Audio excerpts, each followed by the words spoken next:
নমস্কার, আমি সোমা। চলে আসলাম আবার একটা নতুন ভিডিও নিয়ে।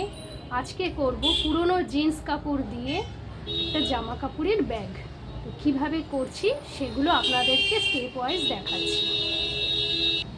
আমি ব্যাগটার চওড়ায় রাখবো 16 ইঞ্চি, তার সঙ্গে 2 ইঞ্চি অ্যাড করব 18 ইঞ্চি।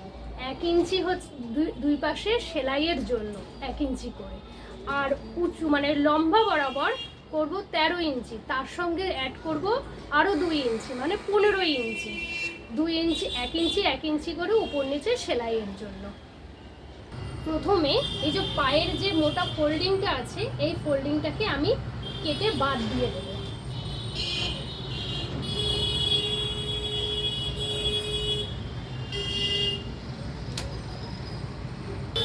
আমি এই ফোল্ডিং দুটোকে প্রথমে বাদ দিয়ে দিলাম।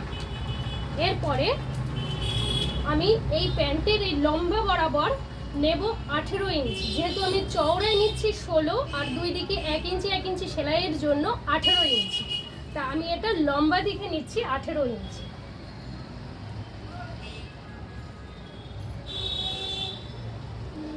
যে হচ্ছে 18 ইঞ্চি, আমি এখানে এটা দাগ দিয়ে দিলাম। আর এই দিকে নেব আমি 15 ইঞ্চি, 13 ইঞ্চি আর তার দুই পাশে 1 ইঞ্চি 1 ইঞ্চি করে সেলাই করার জন্য।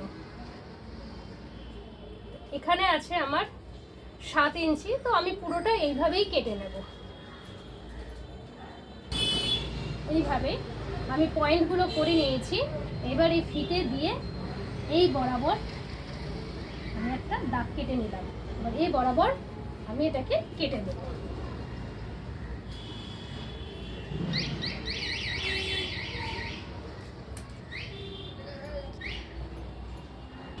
এবার আমি এই দুটো পার্ট কেটে নিয়েছি। এবার এই পার্ট দুটো একটু তেরছা ভাবে আছে, এটাকে আমি সমান মানে চৌকো স্কোয়ার মাপ দিয়ে করে নেব। কিন্তু এটা পুরো স্কোয়ার হবে না, যেহেতু একদিকে 16 আছে আর একদিকে 13 আছে, সেহেতু এটা একটু আয়তকার টাইপের হবে। কিন্তু মাপটা ঠিকমতো দিতে হবে, কারণ এই দিকটায় বেশি আছে, এই দিকটাতে কম আছে। এইভাবে যে দিকটা সরু সেইটাকে চওড়ার উপরে এইভাবে বসিয়ে দিয়েছি। বসিয়ে দিয়ে এই যে সাইডে যে কাপড়টা আছে, এই কাপড়টাকে আমি কেটে দেব। এটা আবার ব্যাগটার সামনের আর পিছনের পার্ট হলো। এবার সাইডের দিকে যেটা লাগাবো, মানে দুটো পার্টকে জোড়া লাগানোর জন্য, সেখানে আমি 6 ইঞ্চি চওড়া করে পুরো কাপড়টা কেটে নেব, যেটা আমার এখান থেকে এসে এই দিক থেকে এসে এই দিক পর্যন্ত পুরো জোড়া লাগবে। এই যে আমি এই প্যান্টের এখান থেকে 6 ইঞ্চি মাপ দিয়ে আমি এই বরাবর লম্বা করে দাগ দিয়ে এটাকে কেটে দেব। এইবার এই যে পার্ট দুটোকে এই দুই দিকটায় সমান করে নেব। সমান করে নিয়ে এটা সাইডের আমি পটির কাটার মতো পটি কেটেছি, এইটাকে এটার উপরে এইভাবে দিয়ে দেব।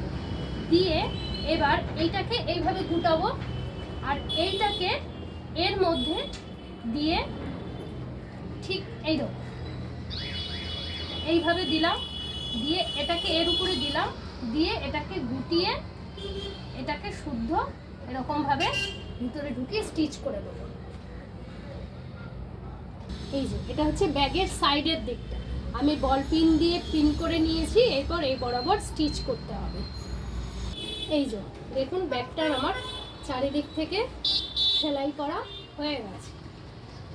এই যে চারিদিক থেকে সেলাই করা হয়ে গেছে। এবার এই জায়গাটাতে আমি চেন লাগাবো, আর একটা মোবাইলের ঘর করব এবং কিছু পয়সা রাখার জন্য একটা খোপ বানাবো, আর তার সঙ্গে হ্যান্ডেল দিয়ে এটাকে স্টিচ করে আপনাদেরকে দেখাচ্ছি। জিন্সের প্যান্টের যে পকেট দুটো ছিল, সেই পকেট দুটোই আমি ব্যবহার করব, তার কারণ এগুলো খুব ভালো শক্তভাবে তৈরি করা। তো এইটাকে আমি ব্যাগের মধ্যে এই উপরে যেখানটায় আছে ঠিক এরকমভাবে এটাকে বসিয়ে দেবো ভিতরে। ঠিক এইভাবে স্টিচ করে এটাকে বসিয়ে দেবো। আর এই যে মুখটাকে আটকানোর জন্য, পকেটের মুখটাকে আটকানোর জন্য এখানে দুটো টিপ বুতাম বা একটা টিপ বুতাম দিয়ে দিলেও হবে। যে হ্যান্ডেলটা এখান দিয়ে ঢুকিয়ে দিয়েছি, আর এই যে সেলাই করছি এটার সঙ্গে চেন লাগাবো। এখান দিয়ে হ্যান্ডেলটা এইভাবে বের হবে। দেখুন ব্যাগটা আমার পুরো কমপ্লিট হয়েছে। ভিতরে এই যে চেন লাগানো হয়েছে, আমি দুটো চেন লাগিয়েছি যাতে এই দুটোকে একসঙ্গে করে এখানে তালা চাবিও দেওয়া যাবে। আর এই যে ভিতরটা, এই যে এখানে খোপ রয়েছে, এই খোপের ভিতরে পয়সা, টাকা পয়সা এবং এবার মোবাইলও রাখা যাবে।